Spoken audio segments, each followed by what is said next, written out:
Well, hey, Lakeview friends and family. Over the next few weeks, I want to use our Midweek Medicine episodes to draw our attention to some special prayer gatherings that we'll be having in September and then on into October. The first one will be on September 16th. It's a Wednesday night at 7 o'clock and will last for 1 hour.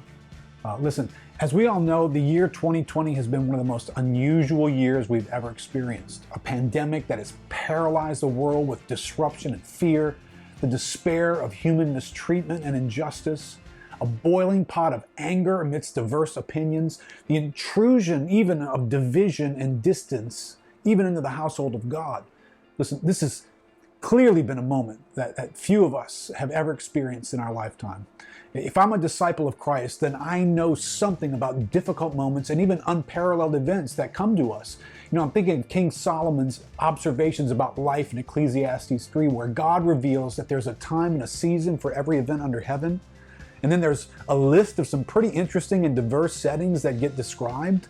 You know, there's a time to be born, a time to die, a time to kill, a time to heal, a time to break down, a time to build up. You know, with that kind of diversity, it seems like it would be pretty important to know what time is it right now? What time are we living in? And how do we approach living in that moment? I think we'd agree that there's been a bigger and a more important matter under heaven, nothing bigger than the day that the Son of God would go to a cross on a hill outside of Jerusalem and die in the place of lost humanity so that we could be reconciled to God our Father. That is the most crucial moment and the most beneficial event that has ever existed for any of us. But have you pondered carefully how Jesus prepared for that moment? How he faced that day? Listen, Matthew 26, starting in verse 36 says, "Then Jesus went with them to a place called Gethsemane, and he said to his disciples, 'Sit here while I go over there and pray.' And taking with him Peter and the two sons of Zebedee, he began to be sorrowful and troubled. And then he said to them, 'My soul is very sorrowful, even to death. Remain here and watch with me.' And going a little farther, he fell on his face and prayed, saying, 'My Father, if it be possible, let this cup pass from me. Nevertheless, not as I will, but as you will.' And he came to the disciples and found them sleeping. And he said to Peter, 'So could you not watch with me 1 hour?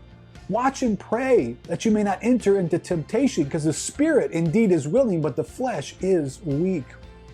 Clearly, not every moment and event in our lives is the same. They don't feel the same, nor are they being engaged the same way. This prayer moment in Gethsemane sits on the eve of the biggest event in human history, but it's also part of that event.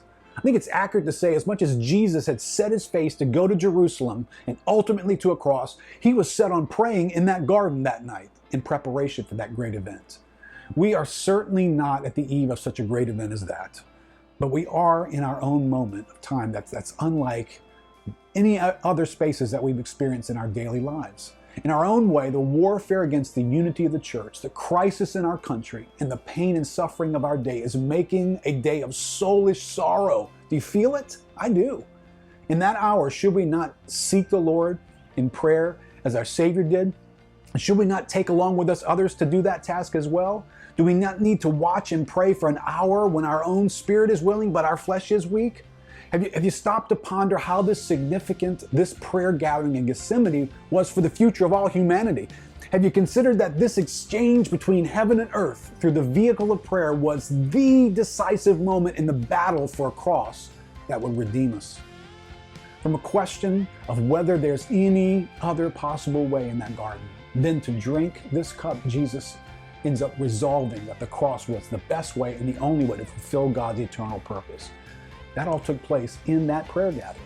So listen, mark your calendar and plan to gather with us for 1 hour at our first gathering on September 16th at 7 p.m.